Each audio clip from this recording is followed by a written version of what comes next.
Welcome to the England Rugby Pod.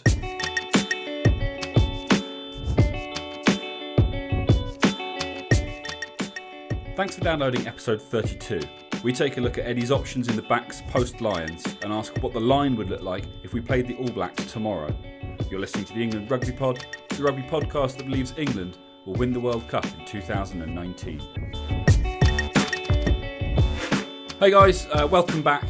Part 2 of our kind of weekly digest this week of the Lions tour and what it means for the England team. Obviously, episode 31, hopefully you heard that.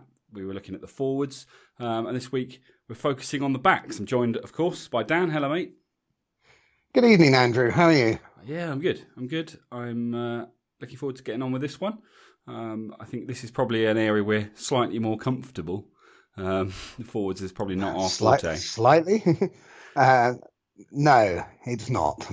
And I think you've got a follow-on to that, don't you? Well, I do, yeah. We've actually we had a message on Twitter from @SamBartram_. Hi, Sam. Firstly, thanks for listening. You know, obviously listen to episode 31. Hopefully you listen to episodes 0 to 30 as well. But yeah, you pointed out quite rightly that it's embarrassing to host a rugby podcast and have such little idea on front row. And as you say, we got our loose and tight heads completely wrong. Firstly, apologies. It's a fair point. It is a fair point. I think, you know, we've been quite clear from the beginning. We know very little is probably exaggerating how much we know about front row play. I'm not gonna embarrass ourselves further by trying to go into detail about what we should have said. What we will do is we will find someone, whether it be, you know, a fellow amateur who knows about the front row, or perhaps even, if we get lucky, maybe someone with a little bit more credibility who can come in and really kind of clear all of this up and let everyone know and let us know exactly what it is we should be saying when we talk about the front row. Thanks for writing in, Sam. We do appreciate it. And it is a point, but like Andy said, we are 100%, and actually we're already on it to try and bring in some expertise from the front row. That's it. So look, we'll leave that one behind us.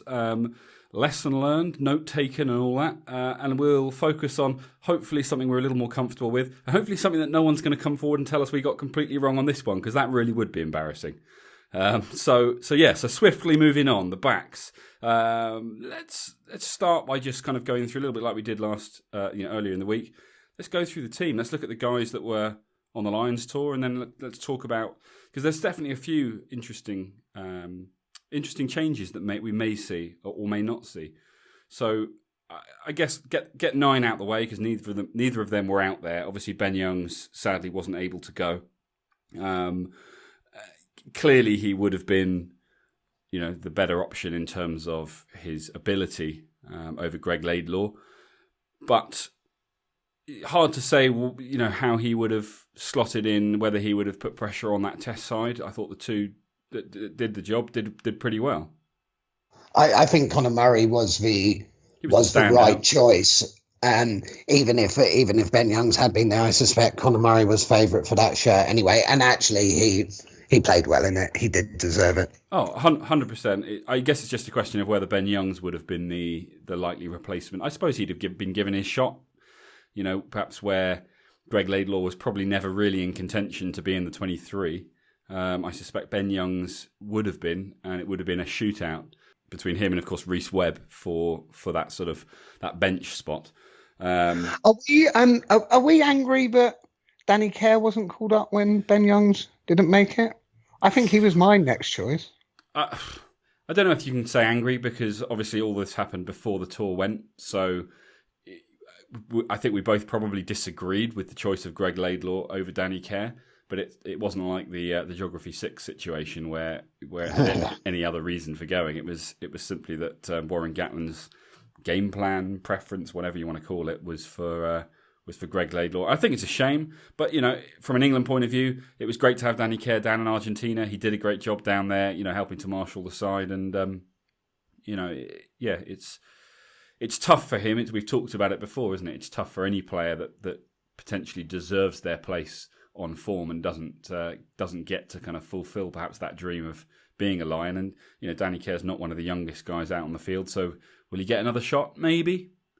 But, a lot will depend, I guess, on how his England career progresses, whether he sort of continues to play second fiddle to Ben Youngs or not. And I think they're two guys that it's really a case of who's in form at the time. Yeah, it is. I think Ben Youngs of recent has made that shirt more his own with Danny Care coming on. I'm happy with either. We've got a couple of good young scrum halves as well. But I think that actually Ben Youngs and Danny Care probably up to and including the 2019 World Cup will be our scrum half unless somebody really does put their hand up. Yeah, or God forbid an injury of some description. But no, I agree. I think based on the way things stand right now, they remain the two in contention and probably in the same order. Ben Youngs starting, Danny Care coming off the bench. But yeah, it'll be interesting to see what happens there. We've been saying that for years. It's been like this for a long time now. So the two have the ability, I think, to sort of play either way around, and it can work. So maybe it'll be one of those where, depending on the opposition, it's something that Eddie Jones does that I quite like, where he'll pick his team based on the game plan he has for that particular game. And maybe there are certain games where Danny Care would appeal more. I guess we just wait and see. But probably one of the less interesting ones in this particular discussion. But one certainly not less interesting is obviously the 10 shirt. You've got obviously George Ford, who had a great tour down in Argentina, who somehow decided that without Farrell, looking over his shoulder, he'd learned how to kick. Yeah, which is obviously awesome. One of the things we've been saying for a long time is that George Ford, the one thing he lacks as a fly half that's so crucial is that ability to kick. But we were pretty happy with Ford 10, Farrell 12. However, Farrell's gone out to New Zealand, and although actually he ended up playing 12, and that probably has helped make this an easier decision, he started off very much being looked at as a 10, and did a decent enough job in that position too. Do you think there are any changes there? No, I think you 100% stick with Ford Farrell. I think they actually work really well together. As we alluded to in a previous pod, I like the look of that of two playmakers in the 10-12 positions. It's if you've got those crash ball merchants at 12, yeah, fair enough, that can do damage. But with defences these days, it's not as effective as perhaps it's been years gone by. For me, Ford Farrell's a no-brainer. Okay, which is fair enough, and I don't disagree with you. But to play devil's advocate and what have you, you then got to say, well, what about Ben Teo, who obviously went out to New Zealand as an England bencher, and although he ended up being a test bencher, over there, he had a great tour. He looked really good at 12. He looked great at 12, and it's harsh on him, but does he have to be 12? So JJ, on the other hand, that's the other problem, isn't it? Didn't necessarily have the best tour, but actually we've also got to look if we've got people like Manu Tuilagi, if he gets fit and comes back. Yeah.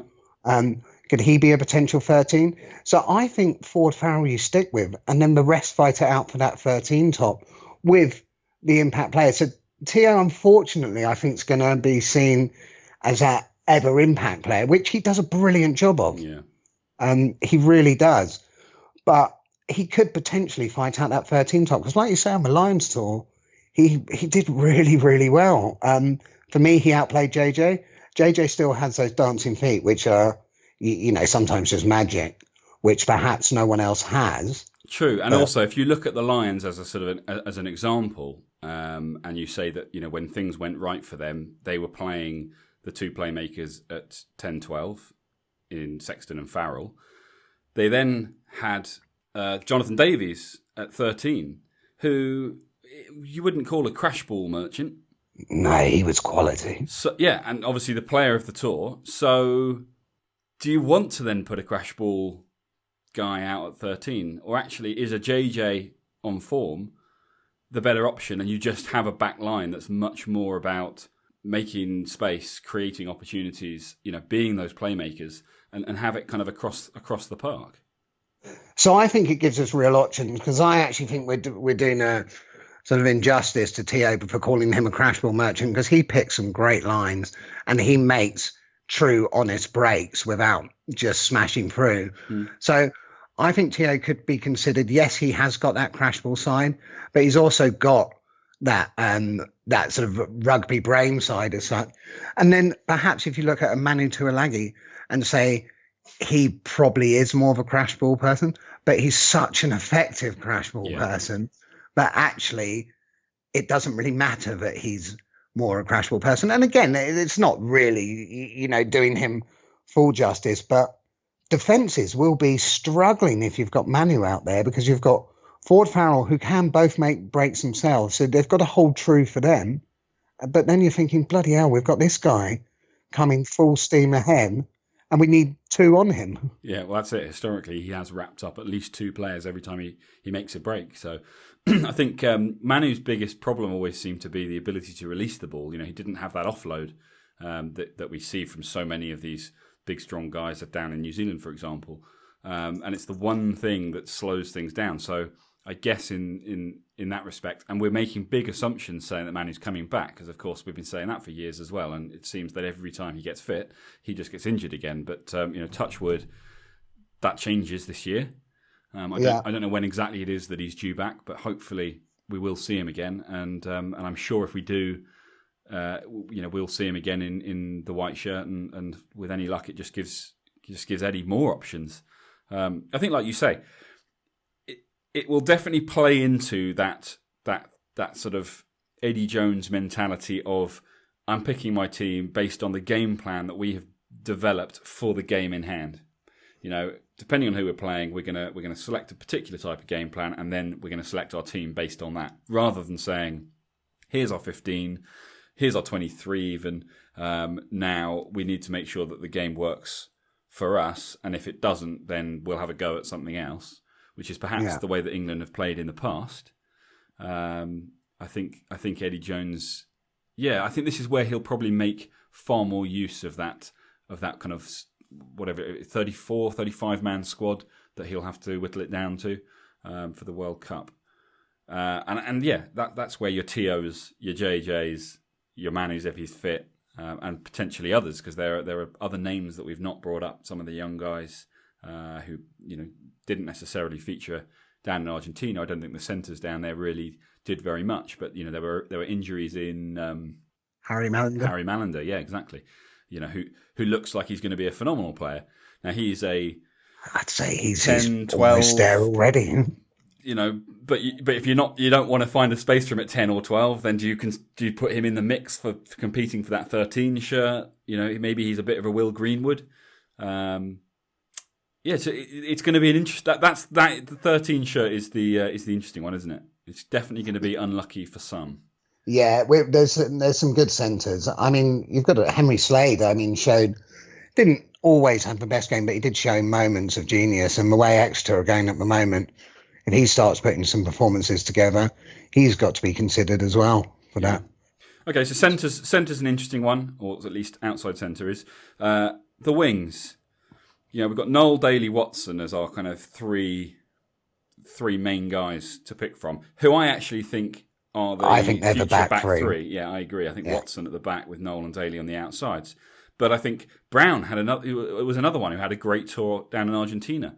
And with the added leadership that he brings, is now the time to make that change? Watson. Yeah, I go Watson. I just think Watson's quicker. I know we're saying about leadership, but I think we've got a lot of leaders in the team anyway. And we've got to look from the World Cup. Realistically, I don't think Mike Brown will be there. He's a great player. He's been a great servant to England rugby. But I do think Watson's just that bit sharper. He's going to cause more trouble at 15 than Brown is. And Watson will only grow into that role as well. So I would make that change now, have him there. And then the wings, like you say, you've probably got Jack Noel and Elliot Daly. But then you've got, and we've got loads of other options on the wing. And rightly or wrongly, before anyone asks me, no, Christian Wade won't be involved, I'm afraid. So I think we can put that one to bed. But we've still got the likes of Tom May, who brilliant. We've got Nathan Earl. we've just got so many wings. It's not even worth going through. Denny Solomona, you've still got Rocca Daguni. I mean, there's just an absolute sort of, just a bag full of them with real talent as well, who could all do the job. So, you mean? I'm assuming you mean Johnny May. No. I mean Tom May, the guy who used to play for Newcastle and is now about 48. Him, I think he could come back in and do a job. Okay. But we'll stick with Johnny May for now. Okay, all right, fair enough. But to be honest, I don't think he had a great Argentina tour either. Marlon Yard is another one who just looked pretty average out there. I think his shot has come and gone as well. I think he's probably struggling, especially with the competition that's out there, as you say, with the likes of Solomona, with the likes of Rocca Daguni, and with the likes of Nathan Earl. I think they're the three that are really kind of putting pressure on Noel Daly-Watson. So yeah, it's an interesting one, but I think so. The key thing here is what does the team look like if we're picking it, to play in New Zealand next week? And I think rightly we've said Ben Young's supported by Danny Kerr at 9, Ford sticks at 10, Farrell sticks at 12. We're then saying, so then what are we saying at 13? Are we saying JJ gets the nod right now, or are we saying you slot Tio in there? I'm saying Tio. I think I agree. I think it's just, you've got to go on form. I don't think JJ had a bad Lions tour. No, he didn't let himself down, but I just think Tio had a very good Lions tour and sort of stood out. And friend of the pod, an occasional presenter, Ben Cooper, often sees Ben Tio, who apparently has amazing teeth, just in case anyone wanted that random fact on him. But I would put Ben Tio in, if we're picking it right now. Yeah, what, JJ on the bench, sort of covering the centres? Yeah, JJ on the bench. So we're including all three. And then we're saying Watson in for Brown. Yeah. Daly and Noel on the wings. Does Brown go on the bench? Or do you maybe say, do you know what, actually, we're going to try someone else? I would not have him on the bench because I think Daly, if push comes to shove, could fill in at fullback. And Noel has done it for the Lions. Yeah, and exactly, and Jack Noel. So I probably don't have Brown on the bench. The bench is an interesting one for the back. So you've got Danny Kerr because you need the scrum half. You've got JJ. Yeah, the centres. And then really probably just one winger because you've got so much flexibility in the back three or possibly even four. So, maybe a Solomona. Yeah, I think that's a good shout. I think I'd go for him. Denny Solomona. Or even take a punt on have a Nathan Earl. Yeah, I mean, Nathan Earl I think is good. But if we had to go for it, I think I'd go Denny Solomona. Just so out of curiosity then, what is it? I mean, I know you're a huge fan of Solomona. Obviously, he's done huge things with his club. In Argentina, he scored a wonder try, but the 10 minutes he was on the pitch before that, he let 2 tries in, which our press conveniently ignored and put down to, first game nerves, which it may well have been. And then the second game, when he came on, he was okay, or maybe he started, I don't remember, but he was okay. He wasn't. There was nothing magical. Has he done enough? I think so. I think he's done. I think he has done enough because he's shown that he can produce that moment of magic, which if you're bringing that person on, you probably want. And I think he's shown that more than the others. So that's why I've got him on the bench. But like you say, because we've got such a wealth of talent, he may well be that bench guy who's not used. Yeah. But I think it's good to have him there. Right now, and look, the season starts soon and people are going to start putting their hand up and that may well change. But I mean, we're obviously talking if we're picking a team to play the All Blacks next week. Yeah. Yeah, no, a lot's going to change and this season is going to be key to really kind of cementing what the World Cup squad looks like. A lot of these guys have got a huge amount to prove. And I guess that's why this kind of wider, this elite player squad is being selected in August. Because it's basically saying, look, I'm picking whatever it is, 40, is it 47?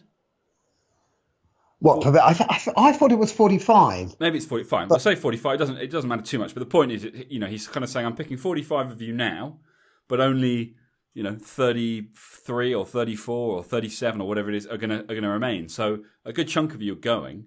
Now's your chance to prove yourselves at the beginning of the season, and make it so that you're not the one that I cut. So there's a lot up for grabs, and a lot of people looking to take hold of the shirt and certainly get in the squad and get their chance, get their opportunity. So it'll be an interesting season, I think, one to watch very closely. Oh, definitely. I'm really excited about the autumn internationals now, just to see how that England team's going to look with those guys with that line experience. That must give them that confidence. That must give them just that ability to go out there and think, we've drawn with the best team in the world. We've beaten the best team in the world as well. We know we can beat anyone. Yeah, my big worry is that because it's been a Lions Tour year, he decides to rest some of the key guys and goes with a maybe not quite as inexperienced as Argentina, but goes with a sort of, somewhere in between. Perhaps he rests the test players, for example. I don't give himself an opportunity. There's been talk of it, I don't know whether this has come from him directly or if it's perhaps something that he's just alluded to, that it might be something that he needs to consider. But I think it'd be a real shame not to say, look, following that tour and following the number of the England boys involved, it would be a real shame not to say, look, at the next opportunity, let's see what this team can do now when we bring it back together, and sort of go, how about that? Yeah. I'm pretty confident that everyone fit will be available for selection. And I'm pretty confident Eddie Jones will do that, because as much as anything, it will be a chance to sort of try and cement the team come the Six Nations next year. Yeah, no, I think I agree with you. Well, look, guys, it's probably quite a good place to draw a close to the backs. We talked about possibly doing another episode on Saturday where we were going to do a sort of a roundup and name our team, but I think we've named the team now. We named our forwards in the last episode. We've named our backs now. The next big event really is this announcement in August of what his elite player squad is going to look like, and that will be obviously an important one to cover. Obviously, you guys are listening. If there's anything that you think we've blatantly left out, much like Sam did on Twitter regarding the front row, our front row knowledge, do let us know. Get in touch at England Rugby Pod. Or on the website, or you can, which is www.englandrugbypod.com, or you can email us englandrugbypod@gmail.com, and let us know if there's anything you want us to talk about, anything you think we've missed. There is obviously time; we can fit in another episode on Saturday if there's anything key. But otherwise, I think we've probably covered it, and I think we're both pretty much in agreement as to what the team should look like. Yeah, no, I think so, definitely. Awesome. All right. Well, look. You may hear from us again on Saturday. It may be next Tuesday, but either way, we will be back. We appreciate you guys, continuing to follow us. We appreciate the support that you're giving us. Please go on iTunes, rate us, review us, spread the word, tell your friends. It's how we get noticed. It's how we get to continually put this out to more and more people, which is what we want to do. So, thanks for listening, guys, and take care. Brilliant. Thanks a lot.